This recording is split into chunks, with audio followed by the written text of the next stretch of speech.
Assalamu alaikum wa rahmatullahi ta'ala wa barakatuh. J'espère que vous allez bien. Aujourd'hui, Inch'Allah, on va faire le syndrome de Guillain-Barré. Et on commence, bismillah. Alors, on commence par une définition. C'est quoi le syndrome de Guillain-Barré? Alors, le syndrome de Guillain-Barré, c'est une maladie auto-immune démyélinisante des racines nerveuses. Donc, c'est une polyradiculonévrite aiguë. علاش قلنا aiguë parce que كاين la polyradiculonévrite chronique اللي هي c'est autre chose. Donc, le syndrome de Guillain-Barré, c'est une maladie auto-immune démyélinisante des racines nerveuses. Donc, c'est une polyradiculonévrite aiguë. Le mécanisme du syndrome de Guillain-Barré, c'est quoi? Donc, c'est la notion de mimétisme moléculaire entre antigènes infectieux et antigènes de la myéline. Qu'est-ce que ça veut dire le mimétisme moléculaire? Par exemple, de l'exemple d'un virus ou la bactérie ou là, un germe qui يدخل le corps تاعنا. Par malheur, هذاك le germe تكون عنده la même forme تاع une tissu mais les tissus تاع l'organisme. Alors le système immunitaire راح يدير par exemple des anticorps. هذوك les anticorps رايحين donc sont dirigés vers هذاك le germe اللي دخل مي رايحين يقعدوا يدوروا في الدم وراح تكون عندهم كما قلنا هذاك لو جيرم عنده لا ميم فورم تاع ان تيسو من لي تيسو تاع لو كور.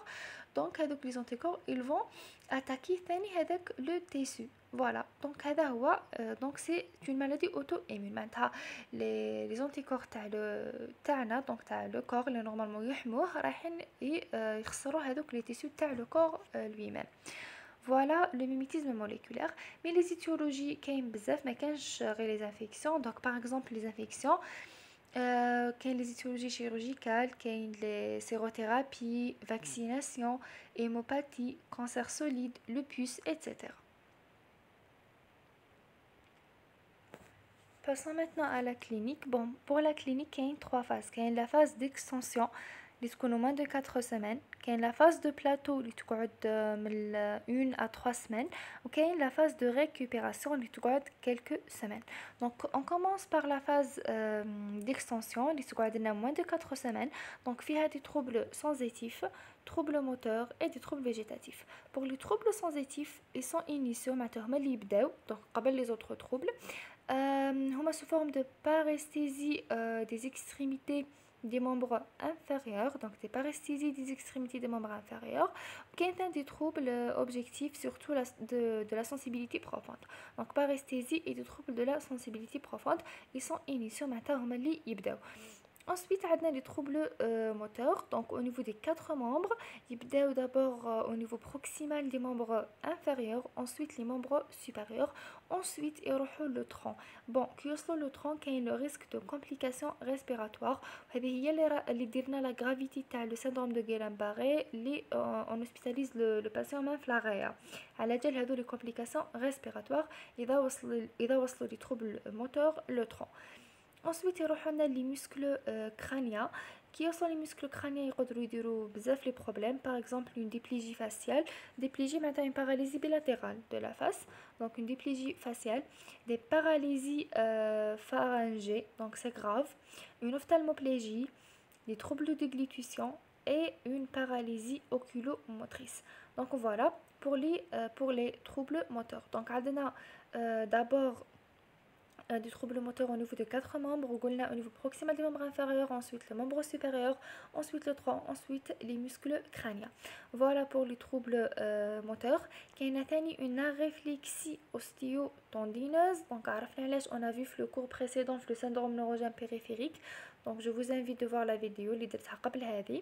Donc voilà, on a une réflexie osteo-tendineuse parce que l'arc réflexe a fait un problème. Donc voilà, donc la partie motrice a fait un problème. Donc à réflexie osteo-tendineuse. Il y a une hypotonie musculaire. Donc il y a parce qu'il y a une énervation, donc hypotonie musculaire. Donc il y a les troubles végétatifs, par exemple les troubles cardiovasculaires, par exemple une sudation, anomalie papillaire, etc. Donc voilà pour la phase d'extension. Elle va durer moins de 4 semaines. Alors je vais moins de 4 semaines parce que je suis la question qui est plus de 4 semaines. Donc tu peux une question pareille.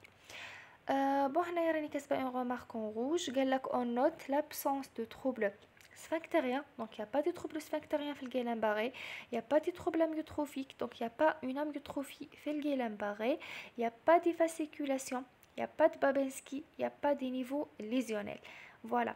Donc, mal Babinski au niveau lésionnel, c'est logique parce que la teinte ماهيش centrale, mais plutôt rail périphérique, donc rail flénaire périphérique ماهيش في le centre.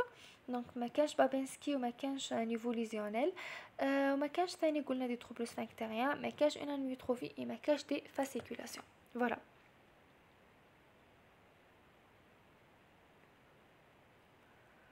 Bon, maintenant la phase de plateau, elle va durer de 1 à 3 semaines. Il y a un déficit d'intensité variable. Voilà. Pour la troisième phase, il y a la phase de récupération qui va durer quelques semaines. Donc, il y a une récupération dans une chronologie inverse de l'apparition des signes. Donc, voilà la clinique du syndrome de Guillain-Barré. Donc, on a une phase d'extension les FIA, des troubles sensitifs, donc les troubles sensitifs, les gonaphièmes des paresthésies et des troubles de la sensibilité profonde. On a des troubles moteurs, les membres inférieurs, supérieurs, le tronc, les muscles crâniens, une aréflexie, une hypotonie et des troubles végétatifs. Ou la phase de plateau, la phase de récupération. Voilà pour la clinique. Maintenant, pour la paraclinique, la ponction lombaire. Une ponction lombaire في Guillain-Barré, donc on va trouver une dissociation albumino-cytologique. Une hyperprotéinorachie. Voilà, donc une hyperprotéinorachie la ponction lombaire et donc dissociation albumino-cytologique.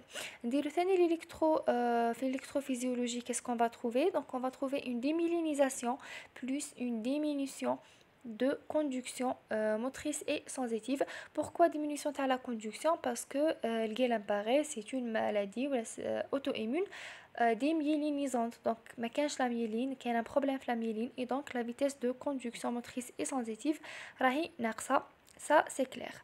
نقدروا نديرو ثاني la sérologie de Lyme et VIH parce que parmi les causes هنا في les étiologies c'est les infections. نقدروا نديرو ثاني le CG pour la dysautonomie. La dysautonomie, ça veut dire les problèmes végétatifs. نقدروا نديرو ثاني une radio تاع le thorax باش نشوفوا كاش ما كاين des cancers ولا parce que ثاني هاي في l'étiologie هنايا les cancers solides.